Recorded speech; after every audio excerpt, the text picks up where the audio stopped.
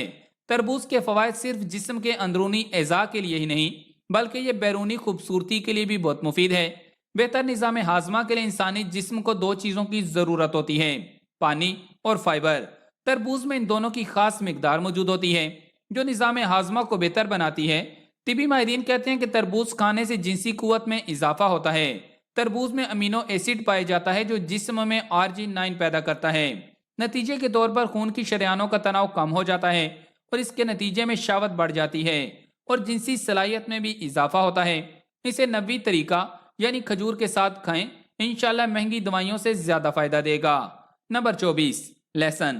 حضرت جابر بن عبداللہ رضی اللہ تعالیٰ عنہ سے روایت ہے، انہوں نے بیان کیا کہ نبی کریم صلی اللہ علیہ وآلہ وسلم نے فرمایا کہ جو شخص لہسن کھائے یا پیاز کھائے تو وہ ہم سے علیحدہ رہے، یا فرمایا کہ ہماری مسجد سے الگ رہے اور اپنے گھر میں بیٹھا رہے۔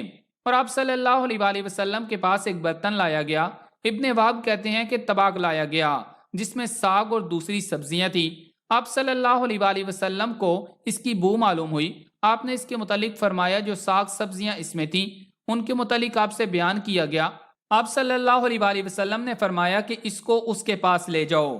لوگ آپ کے ایک صحابی رضی اللہ تعالیٰ عنہ کے پاس لے گئے جو آپ کے ساتھ رہتے تھے۔ جب آپ صلی اللہ علیہ وآلہ وسلم نے صحابی رضی اللہ تعالیٰ عنہ کو دیکھا کہ اس کھانے کو پسند نہیں کیا تو آپ صلی اللہ علیہ وآلہ وسلم نے فرمایا کہ تم کھاؤ، جس سے میں سرگوشی کرتا ہوں اس سے تم سرگوشی نہیں کرتے۔ امام جلال الدین سیوطی رحمۃ اللہ علیہ نے جمع الجوافع میں ایک روایت نقل کی ہے کہ حضرت علی رضی اللہ تعالیٰ عنہ سے مروی ہے کہ رسول اللہ صلی اللہ علیہ وآلہ وسلم نے فرمایا کہ اے لوگو، لہسن کھایا کرو کیونکہ اس میں بیماریوں سے شفا ہے۔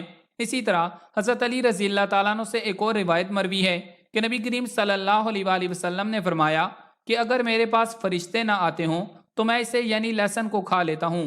لہسن میں بہت فوائد ہیں، یہ ورم کو تعلیل کرتا ہے، حیض کو کھولتا ہے، پیشاب کو جاری کرتا ہے، معدہ سے ریح نکالتا ہے، مرطوب مزاج والوں میں قوت بھا پیدا کرتا ہے، منی کو زیادہ کرتا ہے اور گرم مزاج والوں میں منی کو خشک کرتا ہے۔ اس میں مردانہ کمزوریوں کو ٹھیک کرنے کی قوت ہے۔ اس کے استعمال سے مردوں میں توانائی بڑھ جاتی ہے۔ اس کا طریقہ استعمال نہایت ہی آسان ہے، صرف لہسن کے 2 سے 3 جوے ہر صبح نگل لیں اور اس کے حیران کن نتائج سے لطف اندوز ہوں۔ نمبر 25، پیاز۔ قدیم مصر میں یہ ایک مقبول غذا تھی جہاں اس کا تذکرہ ان اہراموں کے کتبوں پہ درج ہے جن میں 3200 سال قبل مسیح پرانی ممیاں پائی گئیں۔ پیاز کا ذکر بائبل میں بھی موجود ہے۔ جب حضرت موسیٰ علیہ السلام اسرائیلیوں کو مصر سے نکال کر کنعان کی سرزمین کی طرف لے جا رہے تھے تو اپنی مشکلات کے دوران بنی اسرائیل نے پیاز کو یاد کیا جو انہیں مصر میں میسر تھا۔ 430 قبل مسیح میں بابائے طب بکرات سے لے کر جدید دور کی طبی تحریروں میں بھی پیاز کا ذکر چلا رہا ہے اور کم و بیش 60 کے قریب احادیث سے مبارکہ ہیں جن میں پیاز کا ذکر آیا ہے۔ ان میں سے چند احادیث آپ کو سناتے ہیں۔ سنن نبی داؤد میں خیار بن سلمہ سے روایت ہے، انہوں نے امی عائشہ صدیقہ رضی اللہ تعالیٰ عنہ سے پیاز کے بارے میں دریافت کیا تو آپ رضی اللہ تعالیٰ عنہ نے فرمایا بے شک نبی کریم صلی اللہ علیہ وآلہ وسلم نے جو آخری کھانا تناول فرمایا اس میں پیاز شامل تھا۔ حضرت عطا بن معاویہ بن قرہ رضی اللہ تعالیٰ عنہ اپنے والد سے روایت کرتے ہیں کہ نبی اکرم صلی اللہ علیہ وآلہ وسلم نے ان دونوں درختوں یعنی لہسن اور پیاز سے منع فرمایا ہے اور فرمایا ہے جو انہیں کھائے وہ ہماری مسجد کے قریب ہرگز نہ آئے، اور فرمایا کہ اگر تمہیں اسے ضرور ہی کھانا ہو تو اسے پکا کر انہیں مار دو، یعنی ان کی بدبو کو پکا کر زائل کر کے پھر کھاؤ، یعنی پیاز اور لہسن۔ ان حدیث مبارکہ میں کچا پیاز اور لہسن کھانے کے بعد مسجد سے الگ رہنے کا حکم ہے، کیونکہ پیاز اور لہسن کھانے کے فوراً بعد منہ سے بدبو آتی ہے۔ یا وہ ترکاری یا سالن جس میں پیاز اور لہسن کا زیادہ استعمال کیا گیا ہو وہ کھانے کے فوراً بعد مسجد نہ آئے، بلکہ ہمیں کوشش کرنی چاہیے کہ نماز کے اوقات کے قریب اس طرح کی کوئی بھی بدبو والی چیز استعمال ہی نہ کریں۔ اسی طرح اور بھی حدیث ہیں جن میں ذکر ملتا ہے کہ جب نبی کریم صلی اللہ علیہ وآلہ وسلم نے لہسن اور پیاز کھا کر مسجد میں آنے سے منع کیا تو صحابہ کرام رضوان اللہ علیہم اجمعین نے سمجھا کہ شاید ان چیزوں کے حرام کا حکم نازل ہو گیا ہے، تو نبی کریم صلی اللہ علیہ وآلہ وسلم نے فرمایا کہ میں ایسی چیز کو حرام نہیں کرتا جسے اللہ نے حلال بنایا ہو۔ نبی کریم صلی اللہ علیہ وآلہ وسلم اس لیے لہسن اور پیاز کو کچی حالت میں پسند نہیں فرماتے تھے کیونکہ آپ صلی اللہ علیہ وآلہ وسلم پر وحی کا نزول ہوتا تھا، اور اس کا ذکر آپ صلی اللہ علیہ وآلہ وسلم کی ایک حدیث میں بھی ملتا ہے۔ جب ایک شخص کی دعوت پر آپ صلی اللہ علیہ وآلہ وسلم نے پیاز کھانے سے انکار کیا تو صحابہ کرام رضوان اللہ علیہم اجمعین نے بھی انکار کر دیا۔ تب نبی کریم صلی اللہ علیہ وآلہ وسلم نے فرمایا کہ تم کھاؤ، کیونکہ جن سے میں نے ملاقات کرنی ہوتی ہے تم نے نہیں کرنی ہوتی۔ قدرت نے پیاز میں وہ خصوصیات پنہا کی ہیں کہ عقل گم ہو جاتی ہے۔ جیسے اگر کوئی عضو بدن صحیح طرح سے کام نہ کر رہا ہو تو پیاز اس کمزوری کو نہ صرف دور کرتا ہے بلکہ اسے قدرتی حالت میں واپس لانے میں بھی اہم کردار ادا کرتا ہے۔ ماہرین طب کا کہنا ہے کہ قوت با کو بڑھانے کے لیے پیاز کے استعمال دوپہر کے کھانے کے ساتھ کرنا چاہیے، اور اگر اس کا باقاعدگی سے استعمال کیا جائے تو مردوں کو کسی قسم کی بھی ادویات کا سہارا نہیں لینا پڑے گا اور ازدواجی زندگی میں کسی قسم کی شرمندگی بھی نہیں اٹھانی پڑے گی۔ نمبر 26، آب زمزم۔ حضرت ابو ذر غفاری رضی اللہ تعالیٰ عنہ سے روایت ہے کہ ہم اپنی قوم غفار سے نکلے، پس میں اور میرا بھائی انیس اور ہماری والدہ نکلے۔ پھر وہ ایک طویل روایت ذکر کرتے ہوئے کہتے ہیں کہ میں 30 دن تک کعبہ میں مقیم رہا اور میری خوراک صرف زمزم تھی، پس میں موٹا ہو گیا، یہاں تک کہ میرے پیٹ کی سلوٹیں بھی ختم ہو گئیں اور نہ ہی میں نے اپنے جگر میں بھوک کی وجہ سے گرمی محسوس کی۔ جب نبی کریم صلی اللہ علیہ وآلہ وسلم نے ان سے ان کی خوراک کے بارے میں دریافت کیا تو وہ بولے کہ میں صرف زمزم پیتا ہوں اور کچھ نہیں، اور اسی سے ہی اتنا فربا ہو گیا ہوں۔ جس پر نبی کریم صلی اللہ علیہ وآلہ وسلم نے فرمایا بلا شبہ یہ پانی ببرکت ہے اور کھانے کی طرح پیٹ بھی بھر سکتا ہے۔ زمزم کے بارے میں حضرت جابر رضی اللہ تعالیٰ عنہ کی ایک روایت ہے جس میں وہ فرماتے ہیں کہ نبی کریم صلی اللہ علیہ وآلہ وسلم سے سنا کہ آب زمزم اسی چیز کے لیے ہے جس کے لیے اسے پیا جائے، یعنی آب زمزم کو جس چیز کی نیت کر کے پیا جائے اسے اللہ تعالیٰ ضرور پورا کرتے ہیں۔ زمزم بیماریوں سے نجات کے لیے مفید ہے اور اسے لگاتار پینے سے بیماریاں جاتی رہتی ہیں اور اللہ تعالیٰ بیماریوں سے شفا عطا کر دیتے ہیں۔ یہ آب زمزم کا ایک بہت بڑا معجزہ ہے، اس لیے اگر آپ اسے جنسی بیماریوں کے لیے بھی استعمال کریں گے تو اللہ تعالیٰ آپ سے اس بیماری کو ختم کر دے گا۔ نمبر 27، کاسنی۔ حضرت عبداللہ بن عباس رضی اللہ تعالیٰ عنہ روایت فرماتے ہیں کہ رسول اکرم صلی اللہ علیہ وآلہ وسلم نے فرمایا تمہارے لیے کاسنی موجود ہے، کیونکہ کوئی ایسا دن نہیں گزرتا جب جنت کے پانی کے قطرے اس پر نہ گرتے ہوں۔ طب نبی صلی اللہ علیہ وآلہ وسلم کے ماہرین کہتے ہیں کہ کاسنی کے پتے ہر قسم کی کمزوری میں فائدہ دیتے ہیں، انہیں دھو کر استعمال نہیں کرنا چاہیے کیونکہ احادیث مبارکہ میں ان پر جنت کے پانی کے گرنے کی اطلاع دی گئی ہے۔ ان میں زیتون کا تیل ڈال کر پکائیں اور کھائیں، انشاءاللہ ہر قسم کی جنسی و جسمانی کمزوری دور ہو جائے گی۔ نمبر 28، کدو کے بیج۔ کدو ایک انتہائی لذیذ اور تاثیر میں زود ہضم، صحت بخش اور دماغی صلاحیتوں کو بڑھانے والی سبزی ہے۔ کدو مفرح قلب، جگر اور اعصاب کے لیے مفید سبزی ہے۔ کدو ہمارے پیارے آقا صلی اللہ علیہ وآلہ وسلم کو بہت زیادہ پسند تھا۔ پسندیدگی کا یہ عالم تھا کہ گوشت اور کدو کے سالن سے کدو کے ٹکڑے اٹھا اٹھا کر پہلے کھاتے تھے۔ حضرت انس رضی اللہ تعالیٰ عنہ سے روایت ہے کہ ایک درزی نے نبی کریم صلی اللہ علیہ وآلہ وسلم کو کھانے پر بلایا، میں آپ صلی اللہ علیہ وآلہ وسلم کے ساتھ تھا۔ صاحب خانہ نے جو کی روٹی اور شوربہ پیش کیا، شوربہ میں کدو گوشت تھا۔ میں نے دیکھا کہ آپ صلی اللہ علیہ وآلہ وسلم کدو کے ٹکڑے تلاش کر کر کے کھاتے تھے۔ اس دن سے میں بھی کدو کو پسند کرنے لگا۔ کدو کے بیج زنک کا بہت بڑا ذریعہ ہیں اور زنک مردوں میں جنسی ہارمون ٹیسٹوسٹیرون کی پیداوار بڑھاتا ہے۔ جنسی صحت کے اس فائدے کے ساتھ ساتھ کدو کے بیج انسان کے موڈ اور مجموعی صحت کو بھی بہتر بناتے ہیں۔ ان میں اینٹی آکسیڈنٹ خصوصیات، آئرن، میگنیشیم اور دیگر کئی لازمی غذائی اجزاء پائے جاتے ہیں۔ نمبر 29، سرید۔ سرید اس کھانے کو کہا جاتا ہے جو گوشت کے شوربے یا پتلی دال میں بھگو کر تیار کیا جاتا ہے۔ حضرت عبداللہ بن عباس رضی اللہ تعالیٰ عنہ سے روایت ہے کہ حضرت صلی اللہ علیہ وآلہ وسلم کا محبوب ترین کھانا سرید تھا۔ ایک اور حدیث مبارکہ میں حضرت موسیٰ اشعری رضی اللہ تعالیٰ عنہ سے روایت ہے کہ رسول اکرم صلی اللہ علیہ وآلہ وسلم نے ارشاد فرمایا کہ مردوں میں سے تو بہت سے مرد کامل ہوئے ہیں، لیکن عورتوں میں مریم بنت عمران اور آسیہ زوجہ فرعون کامل ہوئی ہیں۔ اور حضرت عائشہ رضی اللہ تعالیٰ عنہ کی بزرگی تمام عورتوں پر ایسی ہے جیسے سرید کی بزرگی تمام کھانوں پر، یعنی سرید تمام کھانوں سے افضل ہے۔ طبی اعتبار سے سرید زود ہضم ہونے کی وجہ سے نظام ہاضمہ کے لیے بھی بہترین ہے۔ یہ جریان یا جنسی کمزوری والے حضرات کے لیے ایک لاجواب تحفہ ہے۔ اسے چند دن لگاتار کھائیں، آپ کو فرق واضح نظر آئے گا۔ اور جو لوگ مشت زنی کے مرض میں مبتلا ہیں، پہلے صدق کے دل سے توبہ کریں، پھر اسے چند دن کھائیں، انشاءاللہ واضح فرق نظر آئے گا۔ اس کی فائدہ پہنچانے کی چند وجوہات ہیں۔ ایک تو یہ شوربے میں بنتا ہے اور طبی ماہرین کے نزدیک شوربے والا سالن زیادہ فائدہ مند ہوتا ہے۔ دوسرا یہ انتہائی لذیذ ہوتا ہے اور ماہرین کہتے ہیں کہ جو کھانا صحت بخش ہونے کے ساتھ لذیذ بھی ہو وہ جسم کو دگنی طاقت دیتا ہے۔ تیسرا، سرید میں روٹی پک کر بہت نرم ہو جاتی ہے جو جلد ہضم ہو کر فائدہ پہنچاتی ہے۔ تو اسے سنت نبی صلی اللہ علیہ وآلہ وسلم سمجھ کر کھائیں، سنت کا اجر علیحدہ سے ملے گا۔ اسے بنانے کا آسان سا طریقہ یہ ہے، سالن کا شوربہ علیحدہ کر لیں اور اسے چولہے پر رکھ کر روٹی کے چھوٹے چھوٹے ٹکڑے کر کے اس میں ڈال دیں۔ نمک مرچ کم ہو تو حسب ضرورت اور ڈال لیں۔ جب روٹی کے ٹکڑے شوربہ جذب کر لیں تو اسے اتار کر ضرورت کے مطابق ٹھنڈا کریں اور کھائیں۔ نمبر 30، سنا مکی۔ سنا مکی کا ذکر متعدد احادیث سے مبارکہ میں ملتا ہے، جیسے کہ روایت میں ہے کہ عبداللہ بن ام حزام رضی اللہ تعالیٰ عنہ کہتے ہیں کہ میں نے رسول اکرم صلی اللہ علیہ وآلہ وسلم کو کہتے سنا کہ بس سنا اور سنود، بعضوں کا معنی سنود سے سیاہ زیرہ مراد لی ہے، کو استعمال کیا کرو، اس لیے کہ ان دونوں میں سام سمیت ہر بیماری کے لیے شفا ہے۔ پوچھا گیا کہ رسول اکرم صلی اللہ علیہ وآلہ وسلم سام کیا ہے؟